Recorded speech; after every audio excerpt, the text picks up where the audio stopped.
Hello, how's it going? Hi, I'm doing well. Thank you. Cool. Thanks for coming. I really appreciate you making time out of your schedule to do this interview. My name is Cesar Lecuana. I just wanted to preface by letting you know that all of this will be strictly confidential. I just want to get your input on the information on this case particularly. But your name, nothing like that will be out to the public. With that being said, though, I will be recording. Is that all right with you? Sure, for sure. Okay, cool. And again, it'll just be from my own eyes. If you see me looking down, because I have my notepad and I'm just gonna be like taking a couple notes, by all means, feel free to answer any questions you feel like. Skip over any of them. I'm on your time. So, Okay. do you have any questions before we get started? No. Nothing. All right, let's do it. Okay, so this is as you know about the Jane case. Would you mind starting off with anything that you might know about the case specifically that you think would be important to know, like possibly like who was all involved? Well, all of those that were involved through the case and through the experience that occurred. Jane and Walter Mason, Mm-hmm. Virginia and William Packman, an ambulance driver, police officer, and then the physician, the family doctor for both Jane and Walter Mason. Mm-hmm. The family doctor for Jane and Walter Mason, right? Because Jane had gotten injured, correct? Yes. Would you mind sharing what you know about her injury? Like, for example, where was she injured? She was injured on her foot.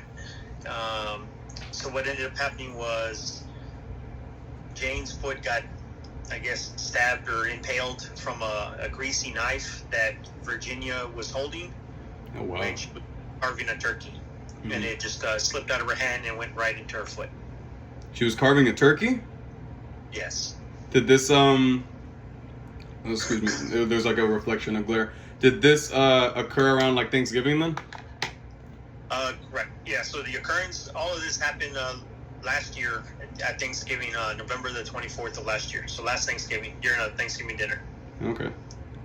If it occurred on Thanksgiving, so Virginia dropped the knife on her, Jane and her husband were invited over then, right? So they were friends to begin with?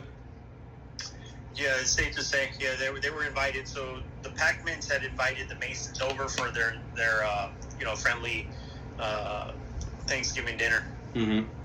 And do you feel like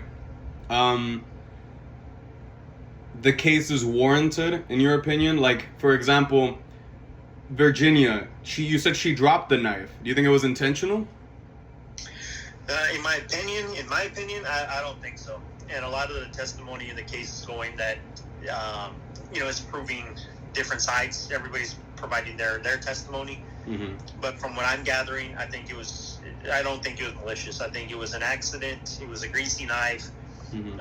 I don't think it was negligent. I think it was just an accident. I don't think it was negligent in the sense of, harmful deliberately or anything. It's just an unfortunate accident. Negligent. Are those your words, or is that something you heard in the case? Maybe against the prosecution's using, or? Yes. So in the case, the word that they're using, so the suit is due to negligence and harming of your guest through negligence. So that is the big word that's being used. Right. That the defendants are providing a negligent suit or case against the Packmans, and then the Packmans vice versa for their negligence and not being safer. Safer? How so? Safer in the sense of like, it's back and forth banter. He said, she said, but at this point, their testimony as well, you were sitting too close to. Oh, okay. Yeah. Carving it up and then going from there as well. Okay. Yeah. Well, you had said previously, right, that there was an ambulance involved. Do you know if Jane made it safely to the hospital? If she got, is she doing better now, health-wise? Or? So now she's not doing as well as they had anticipated. Being over a year later, it's she's still in some chronic pain, and she deals with a lot of swelling at the same time. So she's dealing with quite a bit of that. Okay. After a year, huh?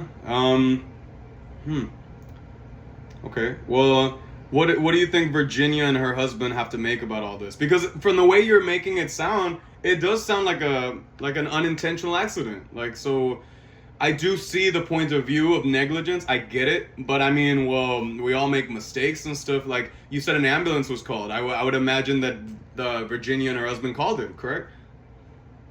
Yeah. So when the occurrence happened, right, when the knife ended up in Jane's foot, the ambulance was called, and Jane and Walter were in the ambulance, and Virginia and them offered to go with them in the ambulance as well. Oh, okay. They went all to the hospital, and they got all patched up, got it taken care of, situated, and they came back. Even then, I mean, the Packmans offered to pay the medical expenses for the Masons, and they didn't. Oh, really? Okay. They turned it down. They didn't want it. They didn't want the help. So the Masons didn't want the help? Correct. So, I mean, the Packmans they offered to pay the medical expenses, which the Masons declined. Well, that's interesting. So why the suit? And why the timing? Do you know why, in your best, estimation, why she hasn't healed up by now? So, according to the physician, the healing process is the chronic pain that Jane is going through is her own fault, because the physician stated that when this all occurred, that she was supposed to stay off of her foot and not put any pressure on it, not do any activities, and not do anything. Okay. Jane ended up going golfing, and that created more pain, and the wound never healed properly, and to this day is still not healed the way it needs to be because she didn't listen to the doctor's orders. Okay. Hey, I just wanted to say thank you for providing all this information. Like, this is clearing up a lot of holes in the case. So would it be fair to presume that maybe you see the side of Virginia and them more so than Jane and them? From my opinion, I would say so. Only because, yes, it's unfortunate this accident happened. However, the knife did slip out. It was greasy. Yeah. You have maybe wiped it off a little bit better, sure, right? Sure, but that's hindsight. But what really did happen was, the knife ended up in Jane's foot.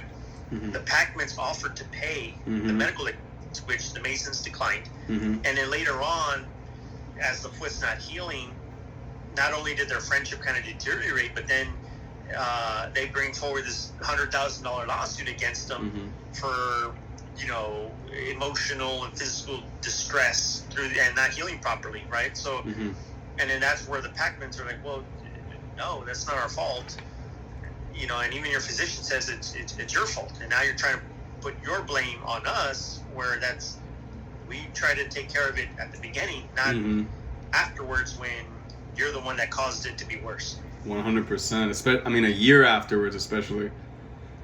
Yeah. All right, man. Well, hey, I won't hold you up too much longer. Honestly, you gave me more than enough information. I really appreciate you talking to me. Do you have anything else that you think I might want to know? Any piece of information? Or that's important to the case? Double check. Let me see here. Because you were pretty thorough, which I appreciate. Yeah, well, other than the ambulance driver, Mr. Martinez, had said that there was on the drive over there, Virginia was saying that it wasn't her fault and kept insisting that it was her fault. So it was a lot of back and forth. That's where that banter came from there. There's like, well, you this and you that. So that's what the ambulance driver had heard. But he just heard only that piece. And then obviously the physician is the one that sees it as like, well, now this is no longer Virginia's fault. It's Jane's fault now. Not the initial injury, but it's the recovery and lack of healing. Right, because it is he say, she say at the end of the day until you get that final piece of the puzzle, which, in this case, seems like the physician, correct? Right. All right, brother. Well, hey, thank you so much, man, for meeting up with me. I appreciate everything. Like I said, this will be completely confidential, but you have yourself a great rest of your day. All right. Thank you. Thank you. And then this is where I stop recording. Ah.